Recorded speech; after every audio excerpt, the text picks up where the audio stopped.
बिस्मिल्लाहिर्रहमानिर्रहीम। खीरा खाने के फ़वाइद जानने के लिए इस वीडियो को एंड तक ज़रूर लोग देखिए। समझते हैं खीरा सिर्फ सैलड है, लेकिन असल में यह जिस्म के 4 ऑर्गन्स को एक साथ रिपेयर करता है। यकीन नहीं आता? बस 30 सेकंड रुक जाओ। जब इंसान खीरा खाता है तो फायदा सिर्फ ठंडक का नहीं होता, जिस्म के अंदर बहुत कुछ बदलता है। खीरा 55% पानी होता है। यह पेट को हाइड्रेट करता है, गैस और एसिडिटी कम करता है और डिजेस्शन को आसान बनाता है। फाइबर पेट को साफ रखता है।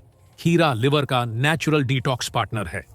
इसमें मौजूद एंटीऑक्सीडेंट्स और विटामिन के जिगर को साफ रखते हैं, टॉक्सिन्स को बाहर निकालते हैं और फैटी लिवर का रिस्क कम करते हैं। खीरा के इलेक्ट्रोलाइट्स और वाटर ब्रेन को रिफ्रेश करते हैं। यह स्ट्रेस कम करता है, मूड बेटर करता है और डिहाइड्रेशन से होने वाली थकान और हेडेक को रोकता है।